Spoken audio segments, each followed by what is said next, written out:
జరుగుతున్నాయి కానీ అధ్యక్ష రీసెర్చ్ ఇన్స్టిట్యూట్స్ అనేది పెరగట్లేదు అధ్యక్ష. ఇదివరకు హైదరాబాద్లో especially social science research institutes అధ్యక్ష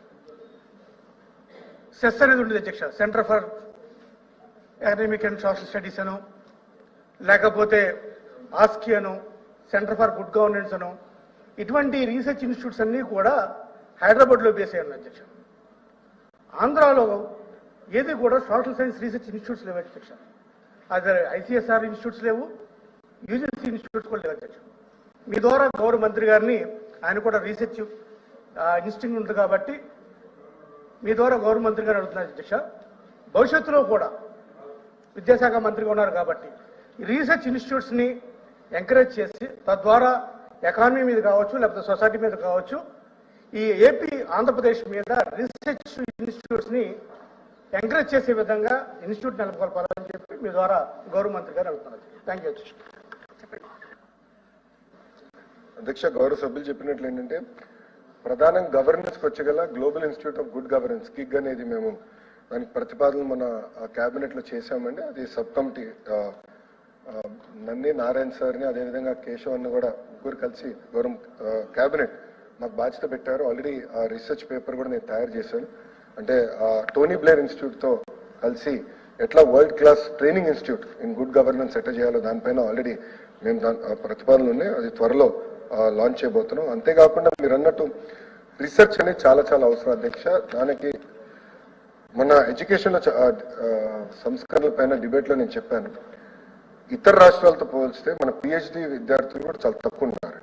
అంటే తమిళనాడుతో పోల్చితే చాలా తక్కువ ఉన్నారు. అక్కడ మనకన్నా 4 రెట్లు ఎక్కువ ఉన్నారు. దానికి ఒక కారణం PG fee reimbursement. I'm not saying 100% అదే ఒక కారణం అయ్యొచ్చు. అంతేకాకుండా మిగతాని కూడా మేము స్టడీ చేసి పిహెచ్డికి వెళ్ళాలి, అది ఒక భాగం. రెండోది డీపర్ లెర్నింగ్. ఇప్పుడు ఏఐ అనేది వాస్తవంగా చూస్తే టెక్నాలజీ వచ్చేసింది. ఇప్పుడు నెక్స్ట్ వచ్చేది హ్యూమనాయిడ్స్, డీప్ టెక్. దానికోసం గౌరవ ముఖ్యమంత్రి గారి నాయకత్వంలో ఐఐటి మెడ్రాస్, టోక్యో యూనివర్సిటీ, అదేవిధంగా టీసీఎస్, టాటా గ్రూప్ అండి, ఎల్ఎన్టీ అందరితో కలిసి అమరావతిలో ఒక డీప్ టెక్ ఇన్స్టిట్యూషన్ అవసరమని చాలా స్పష్టంగా చెప్పారు. అంతేకాకుండా నేను ఐఎస్బి మోడల్లో ఒక ఏఐ యూనివర్సిటీ విశాఖపట్నంలో తీసుకురావాలని లక్ష్యంతో మేము అది కూడా పెడుతున్నాం అధ్యక్ష.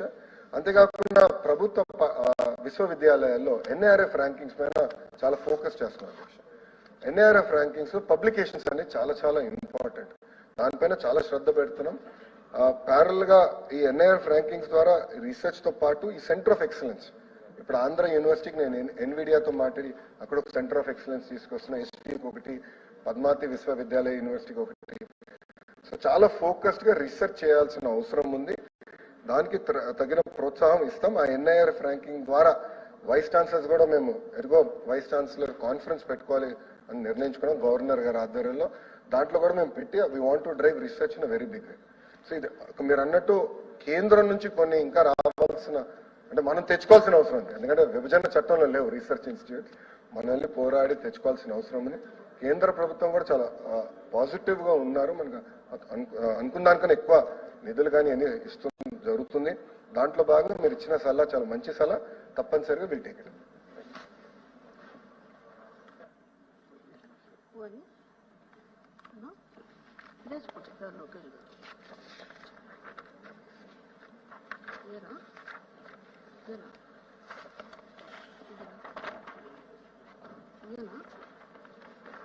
పండుల రవీంద్ర గారు.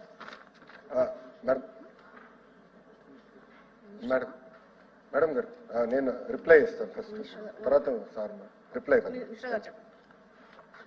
అధ్యక్ష, మొదటి ప్రశ్నకి సమాధానం 54 కంపెనీలకి 295.68 ఎకరాలు ఐటీ పార్కులు విశాఖపట్నంలో ఏపీఐసి ద్వారా భూములు కేటాయిస్తాం జరిగింది. కంపెనీల వివరాలు మొత్తం అనుబంధంలో పెడతాం జరిగింది.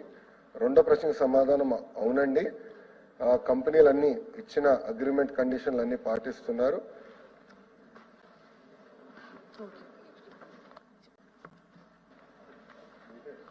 మేడం చెప్పండి.